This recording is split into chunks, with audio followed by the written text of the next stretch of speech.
সুপ্রিয় শিক্ষার্থীরা, আশা করি যে যেখানে আছো সুস্থ আছো এবং নিরাপদে আছো এই প্রত্যাশায় আমি আজকের ক্লাস শুরু করছি।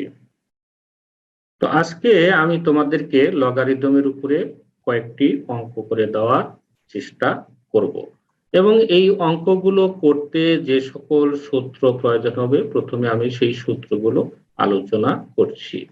প্রথম সূত্রটি হলো log a base m into n equal to log a base m plus log a base n, অর্থাৎ log এ দুটি সংখ্যা গুণন থাকলে কি হয়, তারা যোগ হয়ে যায়।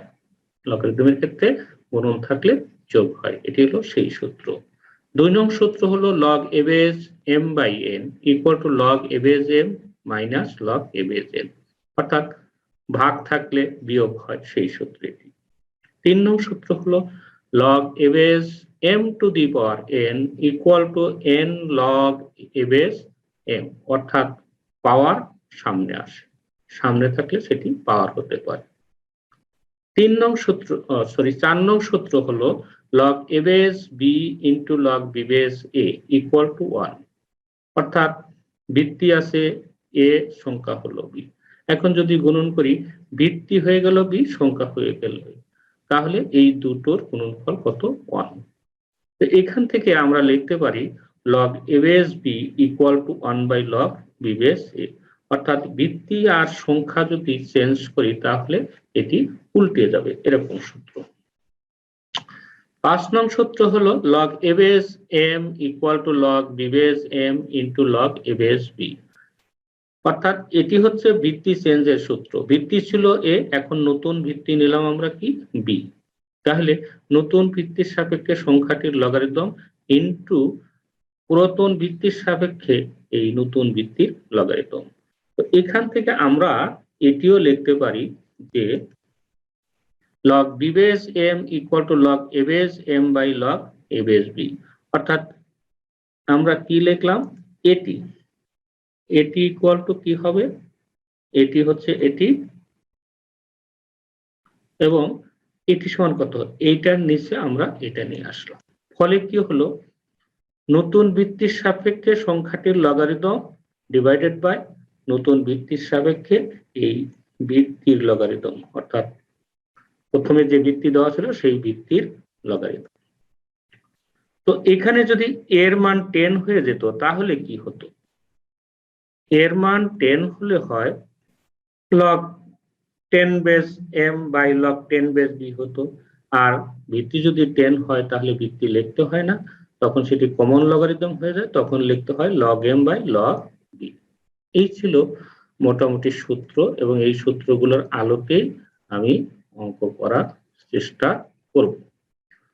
তো প্রথম অঙ্কটি হলো, প্রমাণ করো যে log 343 divided by 1 plus half into log 49 by 4 plus 1 by 3 log 1 by 125 equal 3। এটি প্রমাণ করার জন্য আমরা বাম পক্ষ লিখলাম, যে left hand side equal to যা ছিল এটি লিখলাম। এখন এই যে 343, এই 343 কে আমরা যদি কোনো নির্দিষ্ট ভিত্তিতে সূচকে প্রকাশ করতে চাই এবং সর্বনিম্ন ভিত্তিতে যদি সূচকে প্রকাশ করতে চাই, তাহলে এটিকে আমাদের উৎপাদক করতে হবে 343 কে। তো এটিকে 3 দ্বারা ভাগ করলে মেলে না, 2 দিয়ে তো মিলবেই না, 5 দ্বারাও মিলবে না, জোড় সংখ্যা দিয়ে এটাকে ভাগ করা যায় না। তাহলে কি দিয়ে ভাগ করা যাবে? 43 কে কি হলো, 3 দ্বারা ভাগ করা যাবে না, কোনো জোড় সংখ্যা দিয়ে ভাগ করা যাবে না, 5 দিয়েও ভাগ করা যাবে না, তাহলে 7 দ্বারা ভাগ করলাম। 7 দ্বারা ভাগ করলে হয় 4 সাথে 28, থাকলো হচ্ছে কত? 6। 6 এর ডানে 3 আসলে 63, 7 9 63, অর্থাৎ 49 হলো। এখন 49 কে যদি আমরা 7 দ্বারা ভাগ করি কত হয়? 7। 7 কে 7 দ্বারা ভাগ করলে হয় 1। তাহলে কয়টি 7 পেলাম আমরা? 1টি, 2টি, 3টি। এই জন্য আমরা এখানে লিখলাম log 7 to the power 3, log 7 to the power 3. Then this one half log 49/4, এটাকে লেখা যায় 7/2 whole square plus 1/3 log 1/25, 1/125, 125 কে আমরা লিখতে পারি কি 5 কিউব, এই জন্য এটি হলো 1/5 whole cube. দেন আমরা কি করব, এই পাওয়ারটা সামনে নিয়ে আসলাম, পাওয়ারটা সামনে নিয়ে আসলে হয় কত 3 log 7 divided by 1 plus half into এই 2টা সামনে নিয়ে আসলাম, তাহলে হাফের সাথে গুণন হয়ে গেল 2। সিমিলারলি এই যে 1/3 ইন্টু এই 3 সামনে নিয়ে আসলাম, সামনে নিয়ে আসলে কি হবে, এখন আমাদের এই 2 আর হাফ কাটা যাবে, এই 2 আর এই 2 কাটা যাবে, এই 3 আর 3 কাটা যাবে, ফলে আমাদের কি আসবে, আসবে 3 log 7 ডিভাইডেড বাই এই 1 কে আমরা লিখতে পারি কত, আমরা জানি যে log 10 বেস 10 ইকুয়াল টু 1। তো কারণ বৃত্তীয় সংখ্যা একই হলে তার মান হয়ে যায় 1, আর এটি হচ্ছে কমন লগারিদম, যেহেতু এটি হচ্ছে কমন লগারিদম অতএব এটির পরিবর্তে আমরা লিখতে পারি log 10, log 10 ইকুয়াল টু 1। তো আমরা এখানে তাই লিখছি যে 1 equal to log 10 plus log 7/2 plus log 1/5। এখন এই নিচে লক্ষ্য করো, উপরে যা ছিল তাই নিচে এই তিনটা যোগ আকারে আছে। তো আমরা সূত্রে আলোচনা করলাম যে যদি গুণন থাকে তাহলে যোগ হয়, আর যোগ থাকলে গুণ হয়। এই জন্য লগ লিখে এই তিনটা সংখ্যা গুণন করে দিলাম, কত 10 ইন্টু 7/2 ইন্টু 1/5। এখন আমরা যদি কি করি, এই 2 দিয়া 10 কে ভাগ করি তাহলে হবে 5, আর তখন এই 5 আর 5 ক্যান্সেল, থাকলো কি তাহলে আমাদের শুধু 7। তাহলে আমরা লিখতে পারি 3 log 7/7। এখন log 7 ক্যান্সেল, তাহলে থাকবে কি আমাদের, থাকবে 3। তো আমরা লিখলাম 3, আর এটি ছিল আমাদের কি রাইট হ্যান্ড সাইড, গ্যাপ 3 আর এই 3 সমান হয়ে গেল, অতএব এটাই রাইট হ্যান্ড সাইড, অতএব অঙ্কটি প্রমাণিত হয়ে গেল। পরবর্তী অঙ্ক সমাধান করো। Half log 10 base 11 plus 4√7 equal to log 10 base 2 plus x।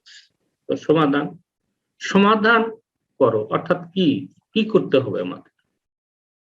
প্রথমত একটি অঙ্ক যদি দেওয়া থাকে তো প্রথম প্রশ্নটা তো বুঝতে হবে যে আমরা কি করব এবং তা করতে হলে কি করতে হবে, এই ধারণাটা প্রথমত আমাদেরকে গ্রহণ করতে হবে। তো এখানে সমাধান করার অর্থ হলো এই যে সমীকরণটা দেওয়া আছে, এই সমীকরণে যে আননোন একটা ভেরিয়েবল আছে, সেই আননোন ভেরিয়েবলটা নির্ণয় করতে হবে। আমাদের অঙ্কে এই আননোন ভেরিয়েবলটা x, তো আমাদের এই x এর মানটা বের করতে হবে। তো এবং এই x এর মান বের করার জন্য আমরা অগ্রসর হই। এই যে পাওয়া, এই যে সামনে আছে কত হাফ, এই হাফটাকে নিয়ে আমরা এই সংখ্যাটা পাওয়ার করে দিলাম। এখানে সংখ্যাটা কি, আমাদের সংখ্যাটা হলো 11 প্লাস 4√7। তো এই 11 প্লাস 4√7 এর পাওয়ার করে দিলাম কত, আমরা হাফ। এখন দেখো যে উভয় পক্ষে কি আছে, লগ এবং লগের ভিত্তি একই, কত 10। যদি উভয় পক্ষে লগের ভিত্তি একই হয় তাহলে এই সংখ্যা দুটো সমান হবে, এবং তাই আমরা লিখলাম 11 plus 4√7 two the power half plus 2 plus x। দেন এই যে ভিতরে কি আছে 11 প্লাস 4√7, এইটাকে কায়দা করে আমরা হোল স্কয়ার যদি লিখতে পারি তখন এই হোল স্কয়ারের 2 আর এই হাফ কাটা যাবে, তখন একটা সাধারণ অবস্থায় আসবে এবং আমাদের জন্য অঙ্ক করা সহজ হবে। এই জন্য আমরা এই 11 কে 4 আর 7 দুটা সংখ্যা আলাদা আলাদা লিখলাম যে 4 প্লাস 7, এটি যা ছিল তাই। এখন লক্ষ্য করো এই 4 কে লেখ 2 square plus 2 into 2 into √7 plus √7, এই যে 7 ছিল তাকে রুট দিয়ে স্কয়ার করলাম। তাহলে কি হলো a square plus 2ab plus b square. আমরা কি লিখতে পারবো a plus b whole square. তো লিখলাম যে 2 প্লাস √7 হোল স্কয়ার। এখন এই যে 2, এই 2 আর এই 2 কাটা যাবে সূচকের নিয়ম অনুসারে, যেহেতু 2 ইনটু হাফ হবে তখন 2 টু ক্যান্সেল কে আমাদের কি হবে 2 plus √7 equal to 2 plus x। এখন দিস 2 আর দিস 2 ক্যান্সেল, থাকলো কি তাহলে আমাদের x ইকুয়াল টু √7, আর এটি হচ্ছে x এর মান, অতএব এটাকে আমরা লিখবো অ্যান্সার।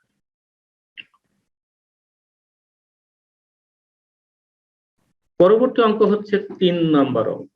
3 নং অঙ্কে কি আছে, দেখাও যে 1/log 6 base 24 plus 1/log 8 base 24 plus 1/log 12 base 24। তো দেখাও বা প্রমাণ করো, এই জাতীয় অঙ্ক অনেকটা সহজ হয়ে থাকে, কারণ একটা গোল দেওয়া থাকে। গোল মানে আমাদের লক্ষ্যস্থল। তো এখানে আমরা কি করব, সেই লক্ষ্যস্থল হলো কি, এই যে বাম পক্ষ দেওয়া আছে এইটার মান 2 হবে, এটি দেখাতে হবে। এবং সেদিকে যাওয়ার জন্য আমরা প্রথমত লিখি যে প্রমাণ। প্রমাণ লিখে আমরা কি করব, এই বাম পক্ষে যেটি আছে সেটি লিখব কি, লেফট হ্যান্ড সাইড এই যে রাশিটা আছে এটাই আবার লিখলাম। এখানে লক্ষ্য করো যে এই অঙ্কে লগের সাথে সবগুলোর সংখ্যা একই কিন্তু ভিত্তি ভিন্ন ভিন্ন। তো লগারিদমের ক্ষেত্রে কোনো অপারেশন করতে হলে যদি ভিত্তি একই থাকে তাহলে আমরা বিভিন্ন অপারেশন করতে পারি। এই জন্য এখানে এই সংখ্যাকে ভিত্তি করব আমরা, আর ভিত্তিক সংখ্যা করব। তো সূত্র আলোচনার সময় তোমাদের নিশ্চয়ই মনে আছে যে আমরা লিখেছিলাম log a base b equal to 1/log b base a, অর্থাৎ ভিত্তি আর সংখ্যা যদি চেঞ্জ হয়ে যায় তাহলে কি এটা উল্টে যায়। তো আমরা এটার ক্ষেত্রে তাই করব যে এই ভিত্তি আর সংখ্যা চেঞ্জ করে দিলাম, ফলে কি হলো এটির পরিবর্তে আমরা লিখলাম log 24 বেস 6 প্লাস এটির ক্ষেত্রে তাই log 24 base 8 plus log 24 base 12। এখন দেখো যে সবগুলো ক্ষেত্রেই ভিত্তি একই এবং যোগ আছে। তো আমরা জানি যে ভিত্তি যদি একই থাকে, যোগ থাকলে গুণন হয়।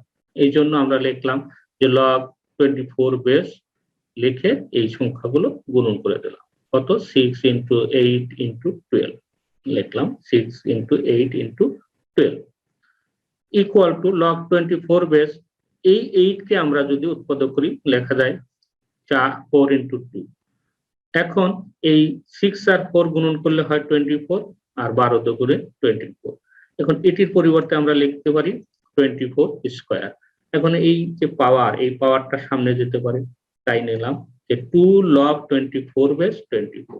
এখন আমরা জানি কি যে ভিত্তি আর সংখ্যা যদি একই হয় তাহলে লগারিদমের মান 1 হয়, তাই আমরা লিখলাম 2 ইনটু 1 ইকুয়াল টু 2, আর এটাই ছিল রাইট হ্যান্ড সাইড, অতএব প্রমাণিত হয়ে গেল।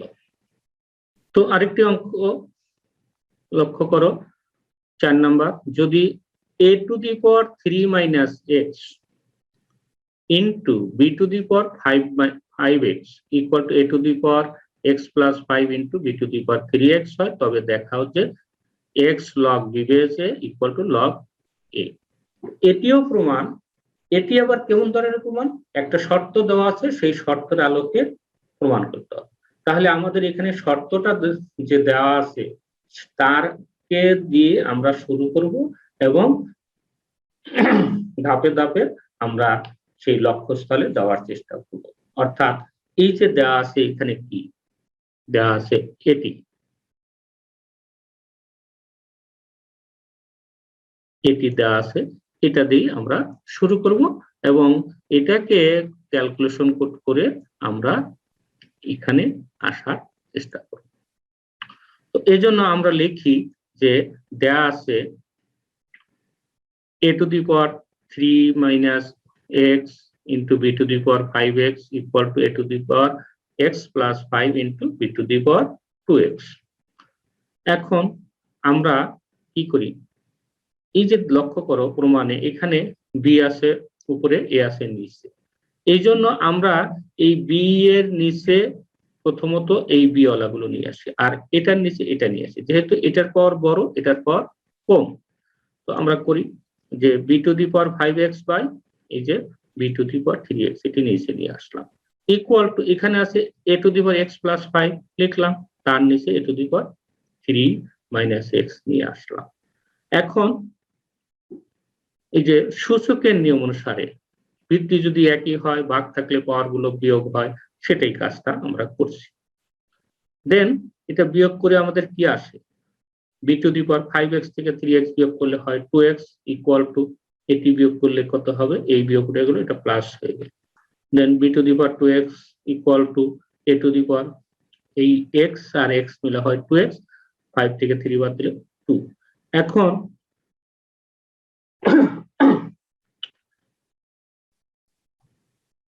b to the power 2x equal to এটাকে আমরা সবই একটু টেকনিক, অঙ্ক যে যত বেশি টেকনিক আয়ত্ত করতে পারবে অঙ্ক তত সহজে করতে পারবে। যেহেতু b বাই a আছে, এই জন্য এই b এর নিচে a আনার জন্য এটির পাওয়ার 2x আছে, এটাকে আমরা একটু সূচকের ধর্ম অনুসারে এটাকে এই যে যোগ আছে গুণন করে দিলাম, কি a to the power 2x into a square। তখন আমরা কি করব, এই a to the power 2x K b to the power 2x এর নিচে নিয়ে আসতে পারবো এবং তাই আসলাম। b to the power 2x by a to the power 2x equal to a square। এখন এটাকে লিখতে পারি কি b by a whole to the power 2x। তো আমরা সূচকে আলোচনা করেছি যে a to the power mn equal to কত হবে, a to the power m whole to the power n, এটাও লিখতে পারি। এবং এখন আমি সেই কাজটি এখানে করব, কি হবে তাহলে b by a whole to the power x whole square। তাহলে আমাদের কি হবে, এই যে স্কয়ার আছে এই হোল স্কয়ার এটা স্কয়ার, অর্থাৎ উভয় পক্ষে কি আছে পাওয়ার 2, তাহলে উভয় পক্ষকে আমরা বর্গমূল করব অথবা এই 2 বাদ দেব, বাদ দিলে আমাদের কি আসবে, আমাদের আসবে b by a whole to the power x equal to a।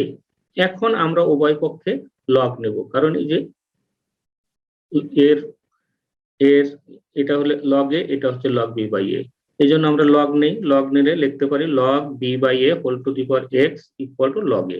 এখন এই পাওয়ারটা সামনে নিয়ে আসি, সামনে নিয়ে আসলে কি হলো x log b by a equal to log a। আর এটি ছিল আমাদের কি প্রমাণ্য বিষয়, আমাদের প্রমাণ হয়ে গেল। তো আরেকটি অঙ্ক করে আমি আজকের ক্লাস শেষ করব। অঙ্কটি হলো সমাধান করো log x base 2 into log x by 16 base 2 equal to log x by 64 base 2। এখানেও সমাধান করো, সমাধান করার অর্থই হলো আননোন ভেরিয়েবলের মান বের করা। তো সেটি করার জন্য আমরা লিখলাম সমাধান, সমাধান লিখে এটাই আবার লিখলাম। এখন এক্ষেত্রেও কি হচ্ছে দেখো, বাম পক্ষ ডান পক্ষ সব ক্ষেত্রে লগের সংখ্যা একই, ভিত্তি ভিন্ন ভিন্ন। এই জন্য প্রথমত আমরা কি করব, সবগুলো লগের ভিত্তি একই করার জন্য এই সংখ্যাকে ভিত্তি করব, ভিত্তিকে সংখ্যা করব। তাহলে কি হবে, সবগুলো উল্টো হয়ে যাবে, উল্টে লিখলে পারি কি 1 by log 2 base x into 1 by log 2 base x by 16 equal to 1 by log x by 64। তো আমরা এই দুটাকে একবারে 1 লিখে এভাবে লিখলাম। লেখার পরে কি হবে, এই যে ভিত্তিতে সংখ্যাটা ভাগ আকারে আছে, দুইটা সংখ্যার ভাগ আকারে থাকলে বিয়োগ হয়, সেই কাজটা আমরা করার চেষ্টা করব। তো তার আগে আমরা কি করলাম যে এটা 1 by আছে, তখন আমরা প্রথমে এদিকে গুণন করলাম, পরে এদিকে গুণন করলাম, অথবা যেহেতু সবগুলো উল্টে দিলে কি হবে এরকম হয়ে যায়, তার চেয়ে সহজভাবে বোঝার চেষ্টা করো। প্রথমে আমরা এদিকে গুণন করলাম, তারপর এদিকে গুণন করলাম। এখন যে কথাটা বলছিলাম যে ভাগ থাকলে বিয়োগ হয় সেটা করব, সেটাই লিখলাম যে log 2 বেস x ইন্টু এটার পরিবর্তে আমরা লিখবো log 2 base x minus log 2 base 16 equal to এটিও তাই log 2 base x minus log 2 base 64। এখন এই যে সংখ্যা, যেহেতু এটা 2 এর গুণিতক আকারে আসছে, এটাও তাই আছে, এজন্য আমরা লিখি এটির পরিবর্তে যে 16 এর পরিবর্তে 2 টু দি পাওয়ার 4 লিখলাম, আর 64 এর পরিবর্তে 2 টু দি পাওয়ার 6 লিখলাম। এখন এই পাওয়ার গুলো সামনে নিয়ে আসি, বাকি সব ঠিকই থাকবে। এটি হলো 4 log 2 বেস 2, এটি হলো 6 log 2 বেস 2। দেন আমরা কি করি, এই যে ভিত্তিয়ার সংখ্যা যদি একই হয় তার মান 1 হয়ে যায়, এটা 1 লিখলাম, এক্ষেত্রেও তাই 6 ইন্টু 1, বাকি সব যা ছিল তাই। তো 4 দিয়ে যদি 4 কে যদি 1 দিয়ে গুণন করি 4ই হবে, আবার 6 কে 1 দিয়ে গুণন করলে 6 হবে। এই জন্য আমরা লিখলাম log 2 base x into log 2 base x minus 4 equal to log 2 base x minus 6। এখন এই স্লাইডে অঙ্কটা করা সম্ভব হলো না বিধায় আমি পরবর্তী স্লাইডে চলে যাব, এবং পরবর্তী স্লাইডের শেষ ধাপটা আমি এখানে লিখেছি। লেখার পরে এখন আমরা এই log 2 বেস x কে একটা কিছু ধরে তারপরে অঙ্ক করি, তাহলে তো আমাদের এটা log 2 বেস x এর মান বের করা সহজ হবে। এই জন্য আমরা log 2 বেস x কে y ধরলাম, y ধরলে এটি হলো y minus 4 equal to y minus 6 আমি লিখলাম, যখন y equal to log 2 base x। দেন এটি গুণন করি, গুণন করলে কি হয়, y স্কয়ার মাইনাস 4y, এই ডান পক্ষটা বাম পক্ষে নিয়ে আসলাম, তাহলে কি হলো minus y plus 6 equal to 0, বা y square minus 4y minus minus 5y plus 6 equal to 0। এখন এটিকে মিডল টার্মে উৎপাদক করব, যেহেতু এটা 6, 1 আর 6 গুণ করলে এই যে y স্কয়ার সব 1 আর কনস্ট্যান্ট হলো 6, 1 আর 6 গুণ করলে 6 হয়, তাহলে 6 কে দুটো উৎপাদকে ভাগ প্রকাশ করতে হবে যেন তাদের যোগ করলে বা করলে মাইনাস 5 হয়, তাহলে 3 আর 2, 3 দুগুণে 6 হয়, এই জন্য মাইনাস 5y এর পরিবর্তে আমি লিখলাম minus 3y minus 2y plus 6। এখন এই দুটোর থেকে আমরা কি কমন নেব, এই দুটোর থেকে y কমন নিলে আমাদের কি হয়, আমাদের হয় y ইন্টু y মাইনাস 3, আর এই দুটোর থেকে মাইনাস 2 কমন নিলে এটা হয়। এখন y মাইনাস 3 কমন নাও, y মাইনাস 3 কমন নিলে এখান থেকে y, এখানে থেকে 2 মাইনাস 2, তাহলে y minus 3 into y minus 2। তাহলে কি হবে আমাদের, তাহলে হবে y মাইনাস 3 ইকুয়াল টু 0 অথবা y মাইনাস 2 ইকুয়াল টু 0। এখন এখান থেকে আমরা পাই কি, y ইকুয়াল টু 3, আবার y এর মান ছিল কি আমাদের, y এর মান ছিল 2 বেস x, তাহলে আমরা এখন কি করব, এই y এর মান 2 বেস x লিখলাম ইকুয়াল টু 3। আর এই লগ থেকে যদি আমরা সূচকে নেই তাহলে কি হবে, এখানে x হলো সংখ্যা, তাহলে x ইকুয়াল টু ভিত্তি হলো 2, পাওয়ার হচ্ছে 3, আর তার মান হচ্ছে 8। তাহলে আমরা এখান থেকে x এর একটা মান পেলাম। আবার এখানে লক্ষ্য করো y মাইনাস 2 আছে, এবং y মাইনাস 2 থেকে x এর আরেকটি মান পেতে পারি, কি হবে আমাদের, এখান থেকে লেখা যায় y ইকুয়াল টু 2, বা y এর মান log 2 বেস x লিখলাম। এখানে সংখ্যা হচ্ছে x, ভিত্তি হলো 2, পাওয়ার হচ্ছে 2, তাহলে লিখি x equal to 2 to the power 2 অর্থাৎ 4। তাহলে আমরা দেখলাম যে x এর দুটি মান বের হলো, একটি হলো 4 আর একটা হলো 8, অতএব আমরা লিখতে পারি অ্যান্সার 4, 8। তো তোমরা সবাই সুস্থ থাকো, নিরাপদে থাকো, এই প্রত্যাশায় আজকের ক্লাস শেষ করছি। সবাইকে ধন্যবাদ।